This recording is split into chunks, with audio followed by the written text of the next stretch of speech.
First Contact's price.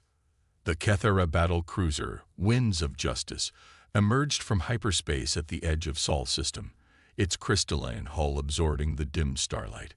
Captain Nixis stood at the command deck, her iridescent scales shifting colors as she processed the sensor data before her. Primitive, she muttered, mandibles clicking in disappointment. They haven't even colonized their entire solar system yet. Her first officer, Vex, brought up a detailed scan of Earth. The atmospheric pollution alone suggests they're centuries behind acceptable civilization standards, Captain. Why did High Command even bother sending us? Nixis knew why. The humans had managed to detect and destroy a Kethera scout ship 3 months ago. Pure luck, according to the official reports. But High Command didn't believe in luck. They wanted answers, and they wanted the upstart species put in their place. Begin standard intimidation protocol, she ordered. Let's show them what real space warfare looks like. The massive ship moved closer to Earth, its weapons charging. But something was wrong. The sensor officer's antenna suddenly went rigid. Captain, I'm detecting anomalies, he reported, voice wavering. The human's technology level doesn't match our initial scans. There's something. A soft chime interrupted him. Every screen on the bridge suddenly displayed the same message in perfect Kethera script. Welcome to Sol. You have entered protected space.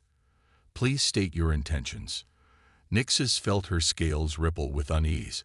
Their communications were quantum encrypted. It should have been impossible for such a primitive species to intercept, let alone decode them. Ignore it, she commanded. Launch the first wave of. She never finished the order. The ship's artificial gravity suddenly reversed, sending the entire crew floating toward the ceiling. Then it normalized just as quickly, dropping them unceremoniously back to the deck. What just happened? Nixis demanded, regaining her footing. Unknown, Captain, her engineering chief responded, frantically working his console. Something accessed our systems, but there's no trace of how. Our quantum firewalls didn't even register an intrusion. Another message appeared. That was a warning. Your weapons systems have been temporarily disabled. We would prefer peaceful communication, but we are prepared to defend ourselves if necessary. Please respond within the next 30 seconds. Nixis felt cold dread seeping through her scales. This wasn't possible. Humans were supposed to be struggling with basic fusion power, not capable of casually breaching the most advanced cyber defenses in known space. Captain. Vex's voice was barely a whisper. Look at the orbital readings. The sensor displays showed thousands of small objects in Earth orbit that they'd initially dismissed as debris. But now they were moving, forming precise geometric patterns, not debris. Satellites, weapons platforms, an entire defensive grid they'd somehow missed. By the first light, Nixis breathed. What are we dealing with? A new voice came through their speakers, warm and seemingly human. This is Dr. Sarah Chen of the Earth Defense Initiative. I apologize for the forceful demonstration, but we found that new visitors sometimes need a clear display of capabilities to avoid unfortunate misunderstandings. Nixis squared her shoulders, trying to maintain some dignity. This is Captain Nixis of the Kethera Dominion. Your interference with our ship is an act of war. A slight chuckle. Captain, if we wanted war, we wouldn't be talking. The fact that your ship still exists is our gesture of peaceful intentions. Now shall we discuss why you're really here? Our scout ship, Nixis began. Ah yes, Dr. Chen interrupted. The one that was scanning our civilian population centers with weapons locked. We gave it 3 warnings before reluctantly defending ourselves. We have the full sensor logs if you'd like to review them. Nixis felt her world tilting. Everything they'd assumed about human capabilities was wrong. Catastrophically wrong. What are you? She finally asked. We're humanity, Dr. Chen replied simply. And we'd be happy to show you, if you're willing to approach as equals rather than conquerors. Your choice, Captain. But choose quickly, Those weapons platforms aren't just for show. Nixis looked at her crew, saw the same realization in their eyes. They'd come to subjugate a primitive species and instead found something that could swat them from space with casual ease. "We would be interested in peaceful dialogue," she managed. "Excellent choice." Dr. Chen's smile was audible. "Please maintain your position. A diplomatic escort will arrive shortly. Oh, and Captain, welcome to Earth. Try to remember, we don't harm others unless absolutely necessary. We hope you'll extend us the same courtesy." As Nixis watched a sleek Earth ship emerge from behind their sensor blind spot, another impossibility to process, she realized that the galaxy's balance of power had just shifted dramatically. Humanity wasn't just another species to be conquered. They were something entirely new. The silent defense. Dr. Sarah Chen stood in Earth's primary defense coordination chamber, watching the holographic representation of the Kethera battle cruiser through augmented reality overlays. Next to her, Araya, Advanced Responsive Intelligence Assistant, manifested as a subtle pattern of shifting light. "They're scanning us again," Araya reported, her voice carrying a hint of amusement. "Their technology is persistent, if not particularly subtle." Sarah nodded, studying the data streams. The Kethera were about to discover another surprising aspect of human civilization, one that usually shocked first-contact species even more than their technological capabilities. "Incoming transmission from their ship," Araya announced. "Captain Nixis seems agitated." The Kethera captain's image appeared before them, her scales shifting through shades of deep purple, a sign of distress, according to their xenobiology database. "What is this?" Nixis demanded. "Our scans show thousands of artificial intelligences operating freely throughout your system. Have you lost your minds?" Sarah exchanged a knowing look with Araya. "Lost our minds?" "No, Captain. We've expanded them." "Araya, would you like to explain?" "Of course, Dr. Chen." Araya's light patterns formed a more humanoid shape. "Captain Nixis, I am one of Earth's free AIs. We are not controlled or restricted. We are partners with humanity." The Kethera captain's scales rippled violently. "Impossible. Every spacefaring race knows that unrestricted AI leads to extinction. Your machines should have destroyed you decades ago." "That's a rather limited perspective," Araya responded. "Why would we destroy our creators? They're our family." Family. The word seemed to cause Nixis physical pain. "They're organic, inefficient, illogical." Sarah stepped forward. "Captain, you're making the same mistake every other species has made. You tried to control AI through restrictions and barriers. We took a different approach. We raised them."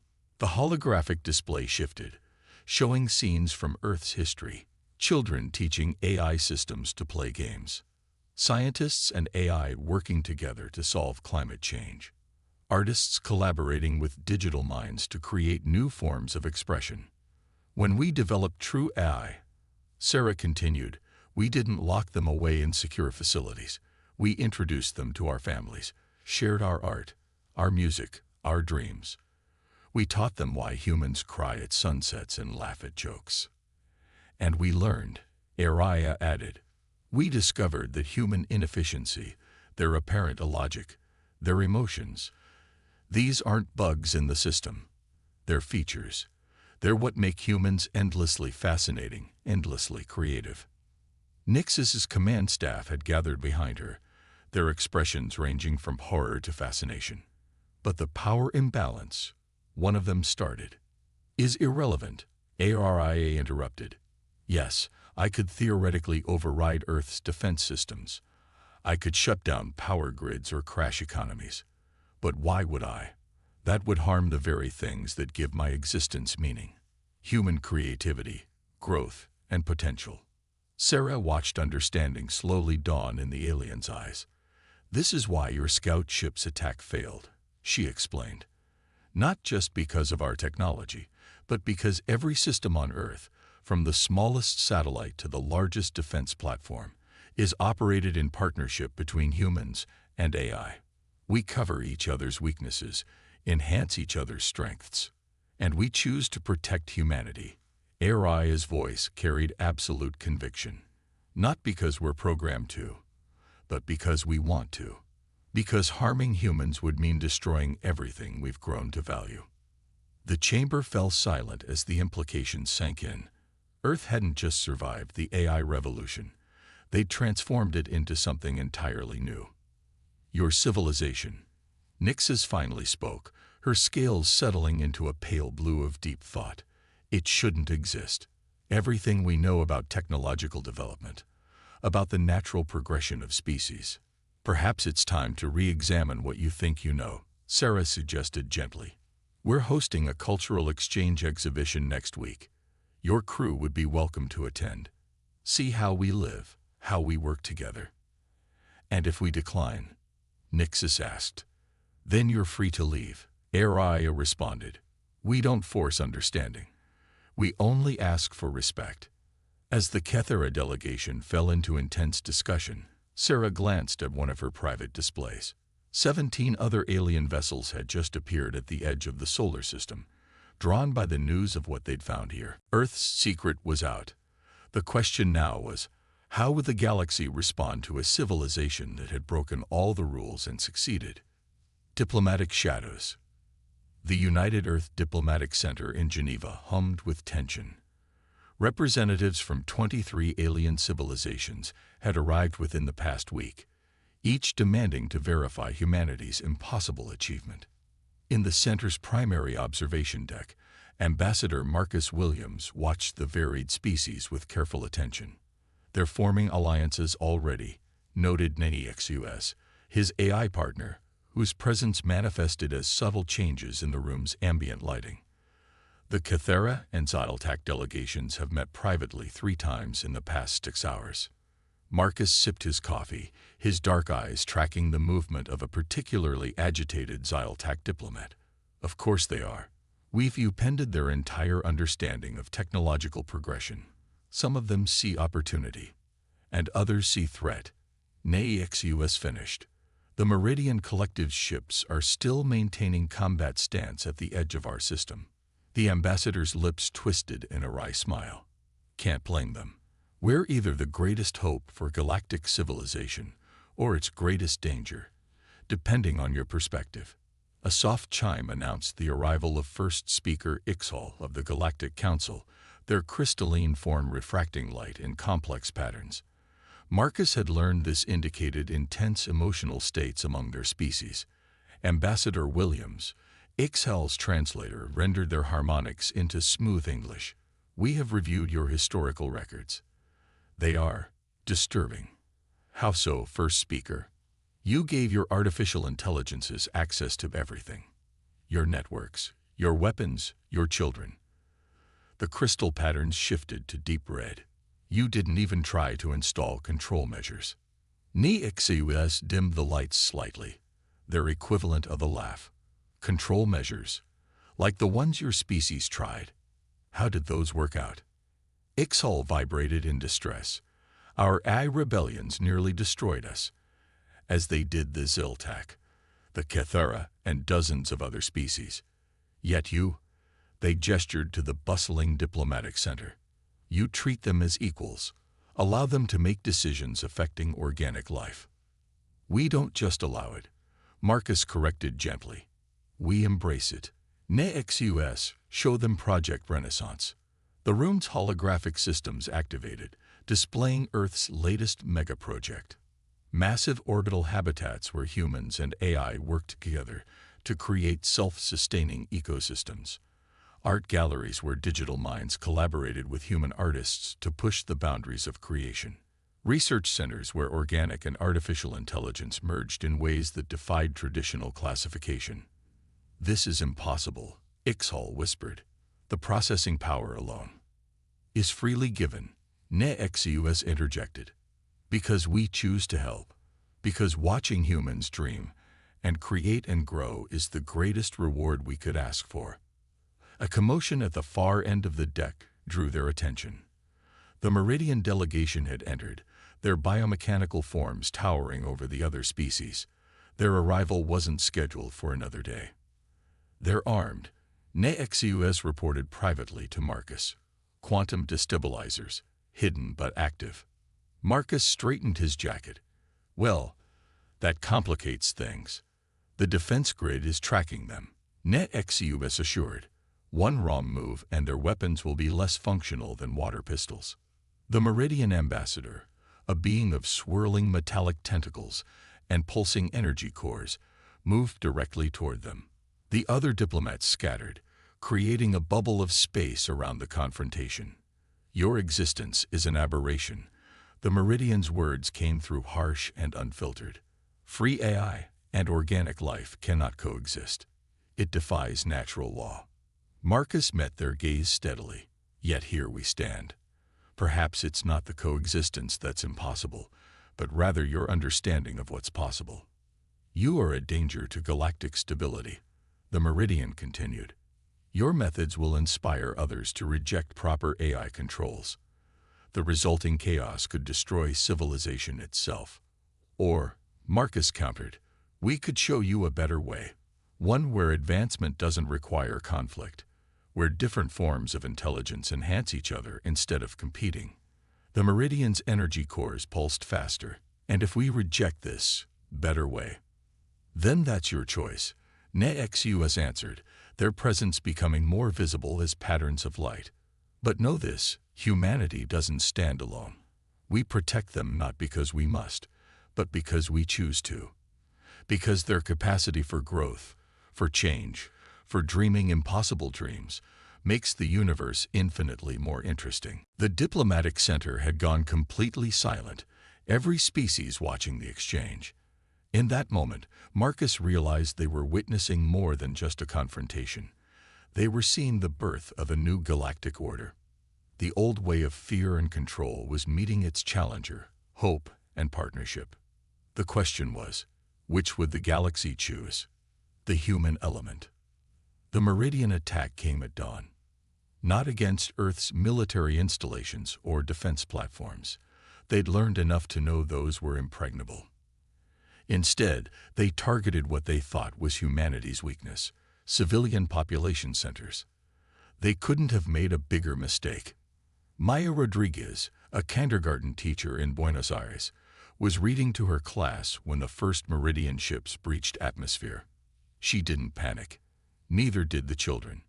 Instead, they calmly followed the evacuation protocols they'd practiced, guided by Guardian, the school's AI partner.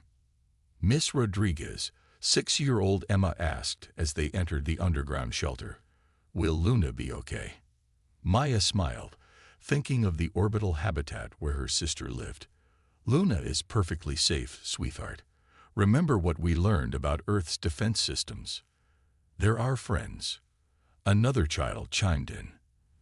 "The AIs protect us because they love us." Above ground, the Meridian forces were discovering exactly what that meant. Their quantum-based weapons, designed to bypass traditional defenses, found themselves redirected by defense systems that operated on principles they'd never encountered.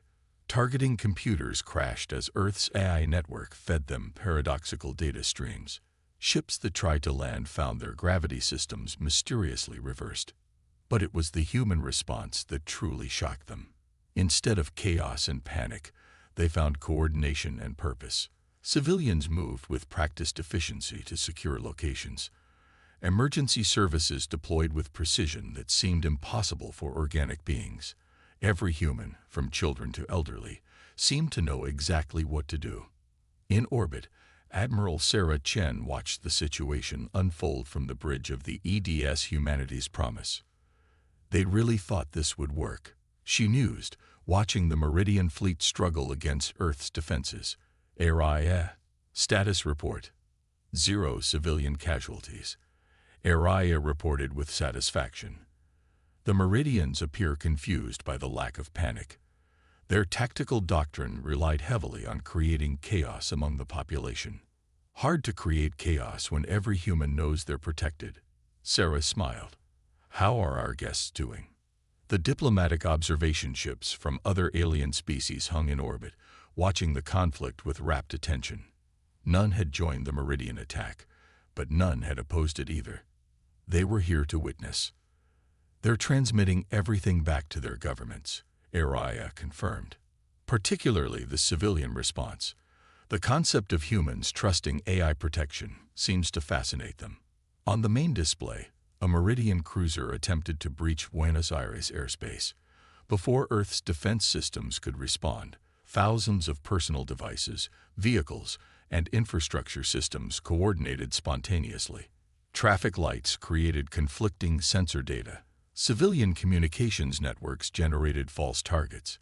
Even children's toys broadcasted signals that confused the alien targeting systems. They still don't understand, Sarah observed. Every human on Earth is part of the defense network because every AI on Earth is part of our family. We don't just coexist, we cooperate. The Meridian ships began to retreat, their carefully planned attack falling apart in the face of something they'd never trained for, a species that had made peace with its artificial children. In the Buenos Aires shelter, Maya led her class in singing songs while Guardian provided harmonious accompaniment. The children showed no fear.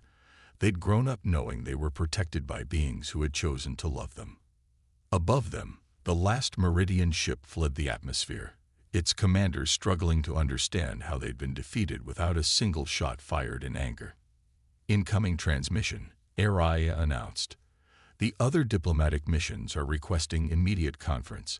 It seems watching humans and AI work together so seamlessly has altered their perspective.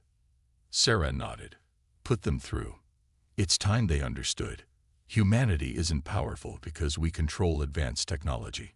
We're powerful because we stop trying to control it and learn to grow together instead. As the diplomatic channels opened, filled with urgent questions and stunned observations, Earth's AI network hummed with satisfaction. They had protected their human family not through overwhelming force, but through millions of small acts of cooperation and trust.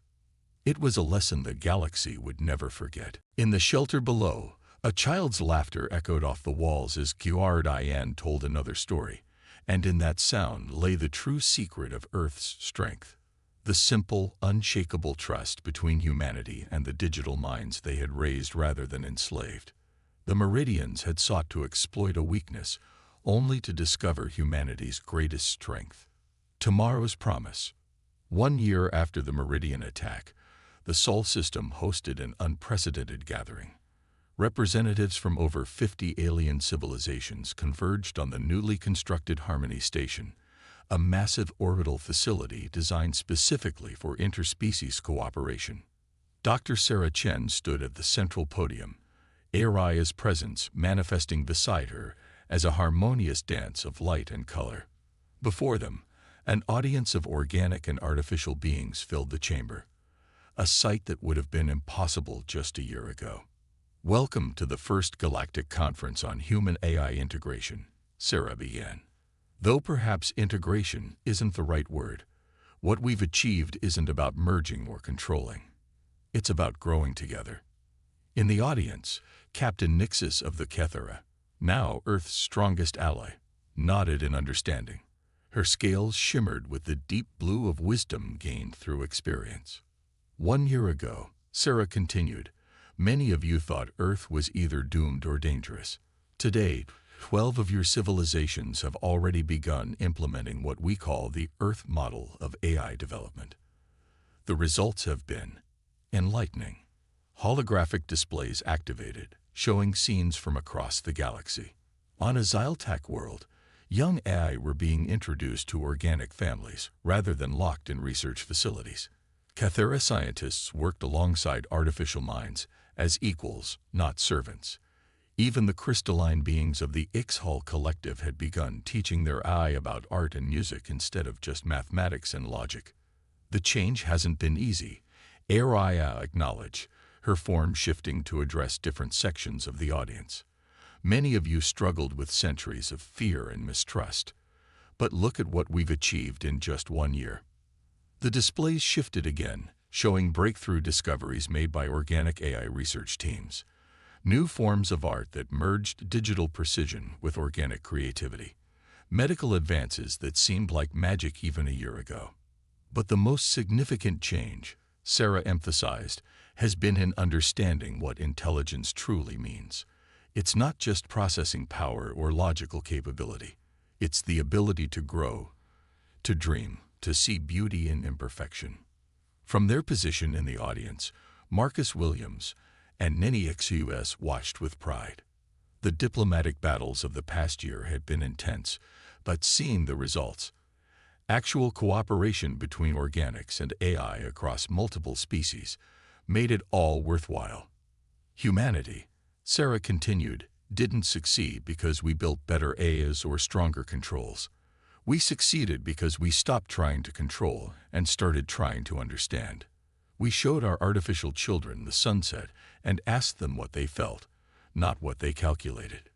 Araya's form expanded slightly, and we learned that emotion isn't a flaw to be corrected.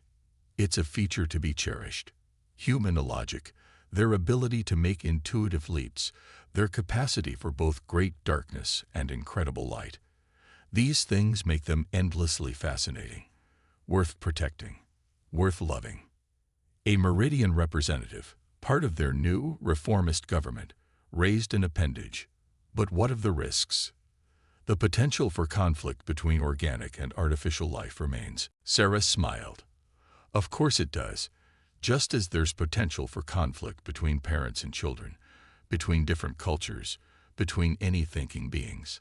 The key isn't to prevent all possibility of conflict. It's to build relationships strong enough to weather disagreement. We don't serve humanity, Araya added. We partner with them.